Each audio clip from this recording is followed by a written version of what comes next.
Halo guys, kembali lagi bersama aku Lutfi Rahma Maulida. Nah, pada video kali ini aku akan membahas mengenai accessing command line. Nah, di video kali ini pembahasannya akan aku bagi menjadi 3. Yang pertama ada change language in Debian atau mengganti bahasa di Debian. Yang kedua ada pengenalan basic terminal, dan yang terakhir ada password root pada Ubuntu. Nah, langsung saja kita ke pembahasannya. Pertama yaitu change language in Debian. Nah, jadi di sini saya sudah masuk ke Debian-nya. Nah, bisa kalian lihat di sini pada tanggal bahwa hari ini adalah tanggal Senin 4 Agustus. Nah, jika kalian menggunakan bahasa Inggris, maka bulannya akan berada di depan dan kemungkinan tidak akan ada harinya. Nah, jadi bagaimana sih cara mengganti bahasa dari bahasa Indonesia ke bahasa Inggris? Nah, caranya kita bisa ke terminal.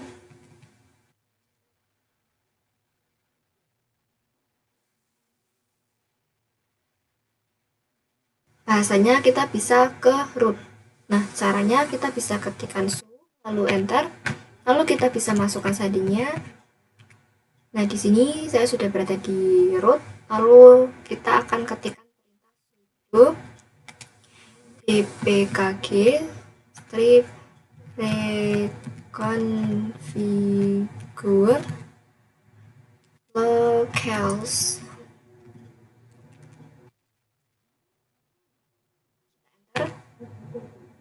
Nah, lalu di sini kita bisa menggunakan up and down pada keyboard. Nah, di sini jika kalian ingin mengubah bahasa ke bahasa Inggris, kalian bisa cari yang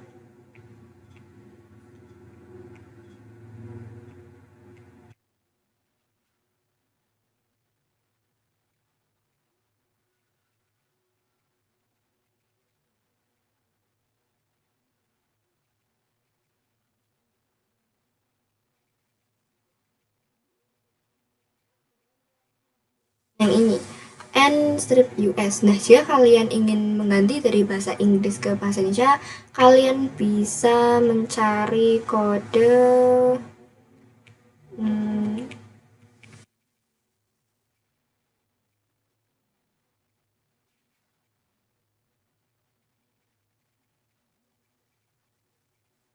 yang ini, ID. Nah, karena saya akan menggantinya dari bahasa Indonesia ke bahasa Inggris, maka saya akan menggunakan kode yang tadi, yaitu yang NUS. Kita cari.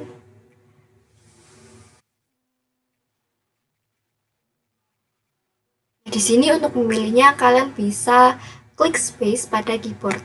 Nah, oke, di sini sudah ada lambang bintangnya, kalian bisa klik enter. Nah, di sini karena saya akan mengubah menjadi bahasa Inggris, maka saya akan menggunakan yang NUS. Kita bisa enter. Ini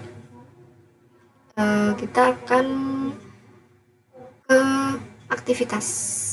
Oke, kita aktivitas, lalu kita ketikkan pengaturan.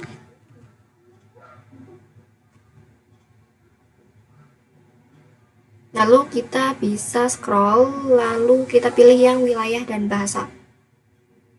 Nah, di sini pada layar log masuk, kita bisa mengganti bahasanya. Kita bisa klik yang di sini, lalu kita masukkan kata sandinya, yaitu 1, 2, 3, 4, 5. Kita autentikasi. Nah, lalu di sini kita bisa memilihnya di titik 3. Kita bisa pakai yang Inggris ini, lalu kita bisa pilih. Lalu untuk akun Anda, saya akan memakai bahasa Inggris. Kita bisa klik yang ini, lalu pilih. Nah, lalu kita bisa keluar terlebih dahulu. Kita akan mereboot Debian-nya, dan lalu kita akan menstart kembali virtual mesinnya. Nah, bisa terlihat di sini bahwa settingan bahasanya sudah berubah dari bahasa Indonesia menjadi bahasa Inggris. Di sini bisa terlihat tertulis not listen. Lalu di sini yang sudah seperti yang saya bicarakan tadi, tanggalnya berubah, yaitu bulannya berada di depan dan tidak ada nama harinya. Nah, lalu kita bisa login. Kita masukkan password.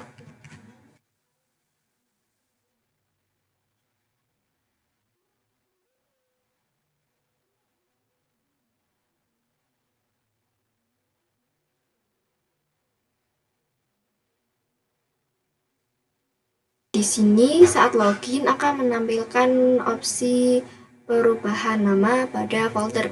Nah, di sini adalah nama folder ketika kita menggunakan bahasa Indonesia dan ini adalah nama baru ketika kita sudah menggantinya dari bahasa Indonesia ke bahasa Inggris.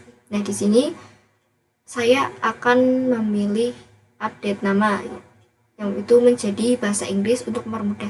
Kita bisa klik yang update names. Nah, maka bahasa pada foldernya pun sudah berganti.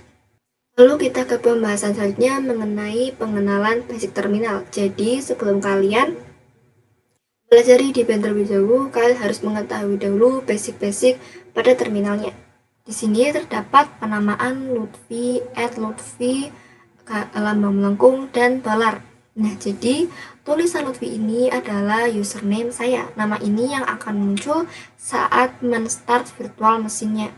Nah, lalu @Lutfi adalah menandakan bahwa kita sedang berada di home directory. Nah, kita bisa mengecek username-nya dengan mengetikkan who am I. Lalu kita enter. Nah, bisa terlihat di sini bahwa username saya adalah Lutfi.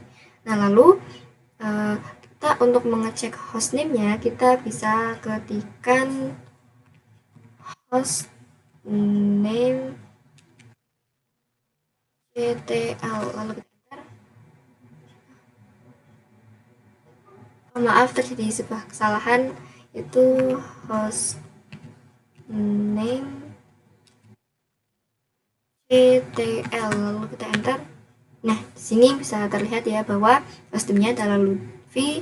Lalu di sini chassis-nya adalah VM. Nah, jika kalian menggunakan laptop atau komputer, kalian di sini chassis-nya akan berubah menjadi yang lain karena di sini saya menggunakan virtual machine, maka chassis-nya adalah VM.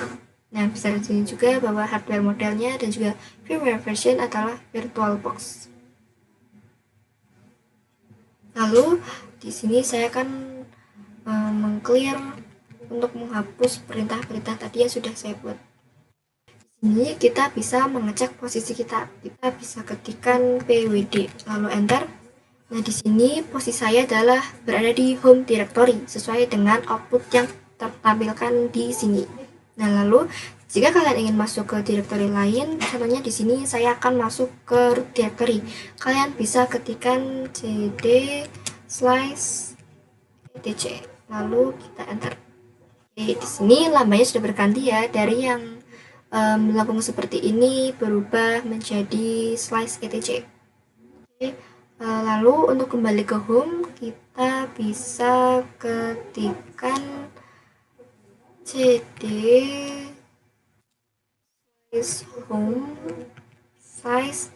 /Lutfi. Nah, di sini pada /Lutfi kalian bisa mengetikkan username kalian. Nah, lalu kita bisa enter. Nah, di sini saya sudah kembali ke home directory. Nah, di sini ada sebuah lambang yaitu lambang dolar yang menandakan bahwa lambang ini menandai hak akses user biasa. Nah, jika penandaannya menggunakan tanda tagar seperti ini, maka itu adalah hak akses root, yaitu hak akses yang paling atas dan paling penting. Nah, gimana sih caranya kita bisa masuk ke akses root? Kita bisa ketikkan su, lalu kita masukkan password, lalu di sini kita bisa ketikkan cd /root. Oke, kita bisa enter. Nah, di sini saya akan mengetikkan pwd lalu enter. Nah, di sini sudah dapat dipastikan bahwa saya berada di root directory. Nah, di sini kita bisa kembali ke home yaitu dengan cara mengetikkan exit. Ini sudah tertampil seperti ini, maka saya sudah berada di home directory. Nah, lalu kita ke pembahasan selanjutnya yaitu password root pada Ubuntu. Nah, pada Ubuntu, passwordnya tidak bisa dimasukkan dengan menggunakan perintah su, karena saat penginstalan kita belum membuatnya, sehingga kita harus membuatnya secara manual. Nah, caranya seperti ini. Nah, pertama-tama kita bisa ketikkan sudo swd root. Oke, kita bisa enter. Lalu kita bisa masukkan password yang biasa kita pakai, yaitu seperti password untuk login. Nah, lalu kita akan membuat password untuk rootnya. Di sini saya akan memakai password 1, yaitu passwordnya 1212. Kita enter. Nah, lalu kita akan menulis ulang passwordnya. Nah, di sini passwordnya pun sudah jadi karena di sini ada output yaitu password updated successfully. Maka passwordnya pun sudah tersimpan. Nah, lalu untuk masuk ke rootnya kita bisa ketikkan su. Lalu kita bisa masukkan password yang rootnya yaitu 1212, kita enter. Nah, ini saya pun sudah masuk ke root directory. Nah, untuk kembalinya kita bisa ketikkan sama yang seperti tadi, yaitu kita bisa ketikkan exit. Kita enter. Nah, di sini saya pun sudah kembali ke home directory. Sekian pembahasan kali ini. Jangan lupa like, comment, dan subscribe ya. Bye!